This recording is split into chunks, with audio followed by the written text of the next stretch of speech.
आज है 7 सितंबर 2025 दिन रविवार। Welcome back to Clean News UP. चलिए देखते हैं उत्तर प्रदेश की 25 फटाफट बड़ी खबरों को। सड़क सुरक्षा पर सीएम योगी का बड़ा कदम, हर 3 महीने में बस चालकों की फिटनेस जांच अनिवार्य। मुख्यमंत्री योगी आदित्यनाथ ने सड़क सुरक्षा को सर्वोच्च प्राथमिकता बताते हुए परिवहन विभाग की नई योजनाओं का शुभारंभ किया। उन्होंने कहा कि सड़क हादसों को रोकने के लिए कोई समझौता नहीं होगा। सीएम ने आदेश दिया कि अब हर 3 महीने में बस चालकों की फिटनेस जांच अनिवार्य होगी और समय समय पर आंखों की जांच भी करानी होगी। उन्होंने लापरवाह ड्राइविंग पर कड़ा रुख अपनाते हुए सड़क सुरक्षा जागरूकता अभियान तेज करने के निर्देश दिए।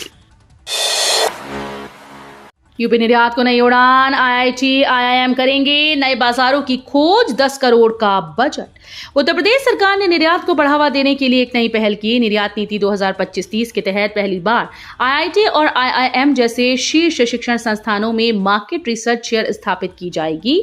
इसके लिए 10 करोड़ रुपए का बजट तय किया गया। इन रिसर्च चेयर का उद्देश्य राज्य के निर्यातकों को बेहतर मार्केट इंटेलिजेंस उपलब्ध कराना है। यूपी में किसानों की खुशखबरी, रबी सीजन में चलेगा विकसित कृषि संकल्प अभियान, बढ़ेगा उत्पादन। उत्तर प्रदेश सरकार अब रबी सीजन में भी किसानों के लिए विकसित कृषि संकल्प अभियान चलाने जा रही है। इस अभियान का उद्देश्य किसानों को नई तकनीक और आधुनिक खेती के तरीकों से जोड़ना है। वैज्ञानिक गांव-गांव जाकर किसानों को बेहतर उत्पादन के उपाय बताएंगे और लैब टू लैंड के नारे को साकार करेंगे। खरीफ सीजन में इस अभियान से 23.30 लाख किसानों को जोड़ा गया था। अब कृषि विभाग रबी सीजन में इससे भी अधिक किसानों को लाभ पहुंचाने की तैयारी कर रहा है। प्रतापगढ़ के 2900 से ज्यादा स्कूल्स को मिला 1.30 करोड़, बच्चों को मिलेगा पौष्टिक मिड डे मील। प्रतापगढ़ जिले में स्कूली बच्चों के लिए मिड डे मील योजना को और सशक्त बनाने के लिए बेसिक शिक्षा विभाग ने 1.30 करोड़ रुपया जारी किया। राशि जिले के 2933 विद्यालयों के एमडीएम खाते में भेजी गई। प्राथमिक स्तर के बच्चों के लिए 6.19 रुपए प्रतिदिन और उच्च प्राथमिक स्तर के विद्यार्थियों के लिए 9.29 रुपए प्रतिदिन की दर से धनराशि तय की गई है। भारत का डीप टेक का हब बनेगा यूपी, योगी सरकार और आईआईटी कानपुर की साझी पहल। मुख्यमंत्री योगी आदित्यनाथ ने उत्तर प्रदेश को भारत का डीप टेक हब बनाने का संकल्प लिया और इस दिशा में आईआईटी कानपुर अहम भूमिका निभा रहा है। सरकार का लक्ष्य है कि टैलेंट, टेक्नोलॉजी और स्टार्टअप के सहारे यूपी को डीप टेक कैपिटल के रूप में विकसित किया जाए। सीएम योगी का मानना है कि आने वाले वर्षों में भारत को तकनीकी महाशक्ति बनाने में यूपी की भूमिका निर्णायक होगी। इसी के तहत आईआईटी कानपुर ने ठोस रोड मैप तैयार किया है। सरकार चाहती है कि यूपी स्टार्टअप इकोसिस्टम में अग्रणी बनकर पूरे देश के लिए इनोवेशन का इंजन साबित हो। लखनऊ, नोएडा, गाजियाबाद समेत 4 जिलों में बनेगा माता अहिल्याबाई होलकर श्रमजीवी महिला छात्रावास। कामकाजी महिलाओं को नगरीय क्षेत्र में सुरक्षित और सस्ती दरों पर आवास सुविधा देने के लिए उत्तर प्रदेश में माता अहिल्याबाई होलकर श्रमजीवी महिला छात्रावास का निर्माण जल्द शुरू होने जा रहा है। भारत सरकार के विशेष सहायता कार्यक्रम के तहत लखनऊ, गौतम बुद्ध नगर और गाजियाबाद में 500 महिलाओं की क्षमता वाले 8 अत्याधुनिक छात्रावास बनाए जाएंगे। साथ ही चौथे जिले में भी निर्माण कार्य की तैयारी पूर्ण कर ली गई है। अलीगढ़ एयरपोर्ट को मिलेगी इंटरनेशनल उड़ान, एक मंडल एक अंतर्राष्ट्रीय हवाई अड्डा योजना का हिस्सा। उत्तर प्रदेश सरकार ने एक मंडल एक अंतर्राष्ट्रीय एयरपोर्ट की महत्वाकांक्षी योजना के तहत अलीगढ़ एयरपोर्ट को अंतर्राष्ट्रीय स्तर पर विकसित करने का निर्णय लिया। फिलहाल अलीगढ़ में घरेलू हवाई अड्डा मौजूद है, जिसे अपग्रेड कर अंतर्राष्ट्रीय हवाई अड्डा बनाया जाएगा।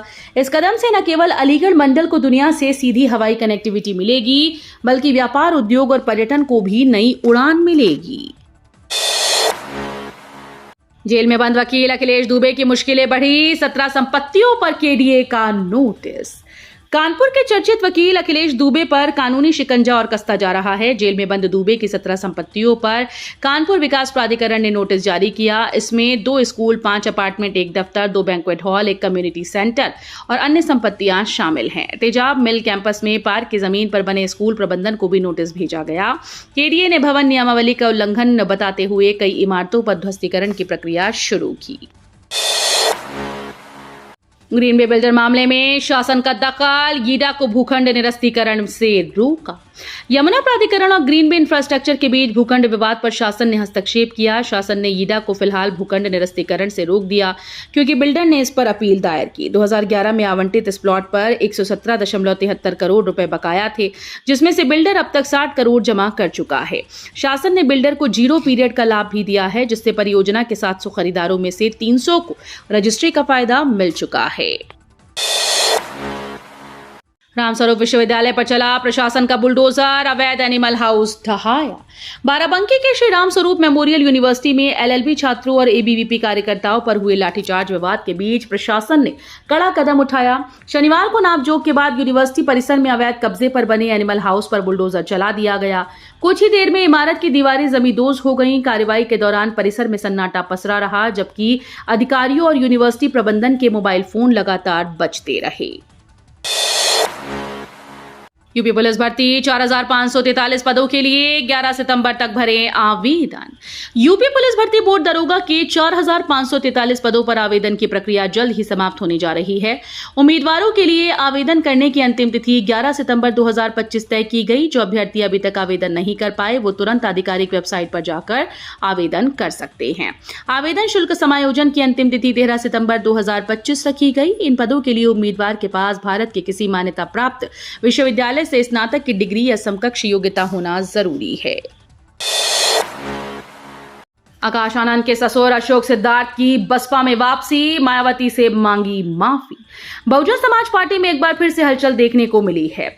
बीएसपी प्रमुख मायावती ने अपने भतीजे आकाश आनंद के ससुर अशोक सिद्धार्थ को दोबारा पार्टी में शामिल कर लिया।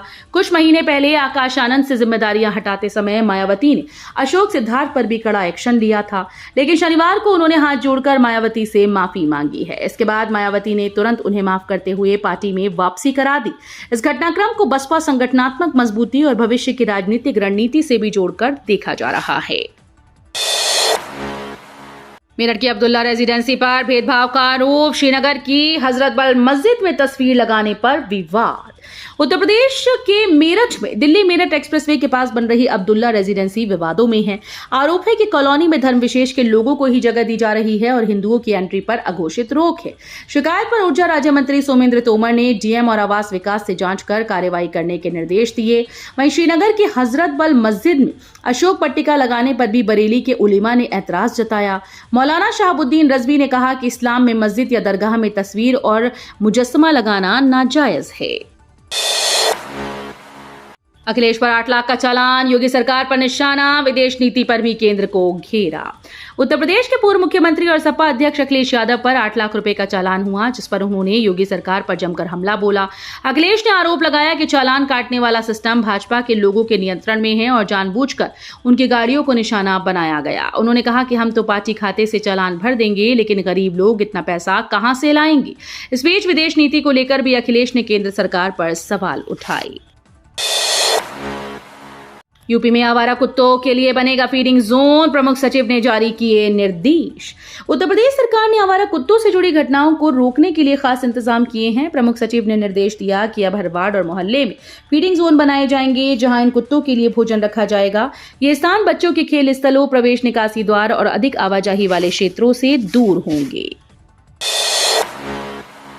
हमीरपुर मृत किसान के नाम पर बैंक ऑफ बड़ौदा ने जारी किया 1.94 लाख का केसीसी, बेटा भटक रहा दफ्तरों के चक्कर। हमीरपुर में बैंक ऑफ बड़ौदा के अधिकारियों की बड़ी लापरवाही सामने आई। बैंक ने एक मृत किसान के नाम पर 1.94 लाख रुपए का केसीसी लोन जारी कर दिया। किसान की मृत्यु 2021 में हो चुकी थी, लेकिन 2023 में उसके नाम पर जमीन बंधक कर ये लोन बना दिया गया। मृतक का बेटा दिलीप कुमार पिछले 2 वर्षों से बैंक और तहसील के चक्कर काट रहा है, लेकिन कहीं सुनवाई नहीं हुई। आखिरकार उसने मुस्कुरा थाने में तहरीर देकर दोषियों के खिलाफ मुकदमा दर्ज करने और कार्रवाई करने की मांग की। रामनगर की रामलीला का शुभारंभ, रावण जन्म संग जीवंत हुई त्रेतायुगीन कथाएं।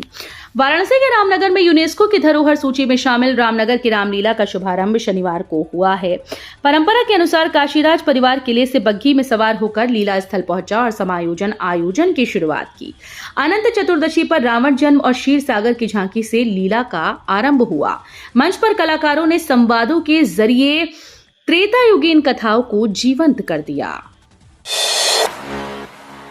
इलाहाबाद हाईकोर्ट को मिले 2 नए जज, केंद्र ने अमिताभ राय और राजीव लोचन शुक्ला की नियुक्ति की मंजूरी दी।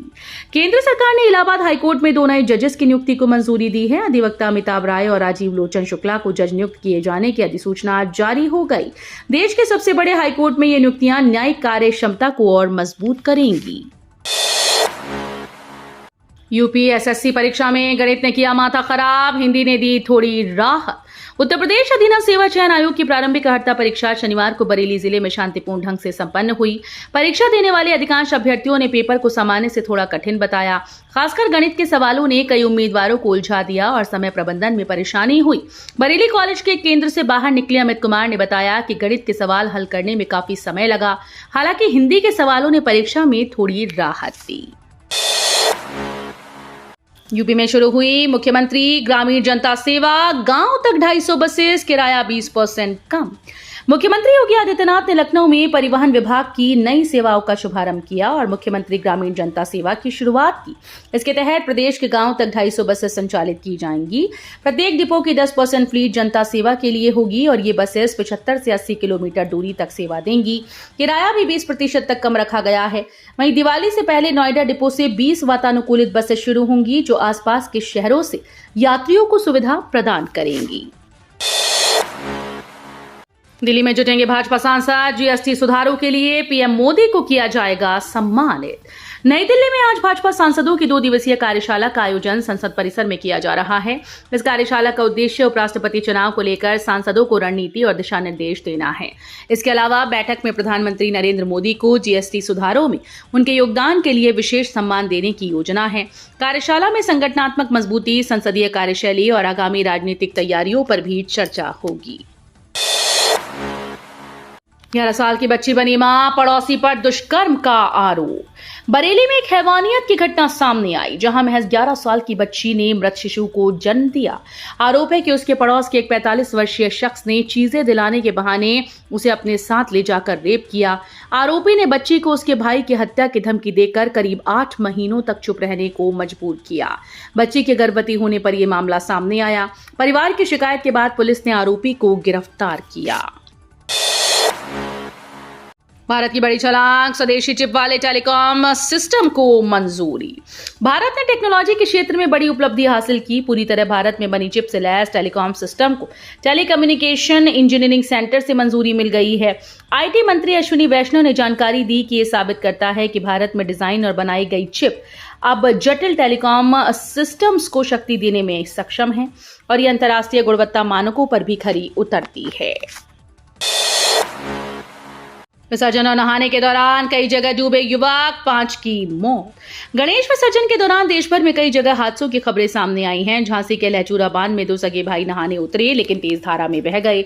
एक को सुरक्षित निकाल लिया गया जबकि 20 वर्षीय दीपू की तलाश जारी है। सीतापुर में तालाब में डूबकर 2 युवकों की मौत हो गई। वहीं प्रयागराज में 2 अलग अलग हादसों में 5 लोगों की जान चली गई, जहां सेप्टिक टैंक की जहरीली गैस ने 2 लोगों की जिंदगी ले ली और गंगा में नहाने गए 3 किशोर तेज बहाव में डूब गए। उत्तर प्रदेश में मौसम की आंख में चोली, सितंबर में धूप बारिश का खेल, यमुना और गंगा में बढ़ा जल स्तर। उत्तर प्रदेश में सितंबर में मौसम का मिजाज लगातार बदल रहा है। राजधानी लखनऊ में अचानक बारिश और उमस ने लोगों को परेशान कर दिया। मौसम विभाग के अनुसार आज से 9 सितंबर तक प्रदेश में सामान्य मौसम रहेगा। हल्की से मध्यम बारिश और गरज चमक की संभावना कुछ जिलों में रहेगी।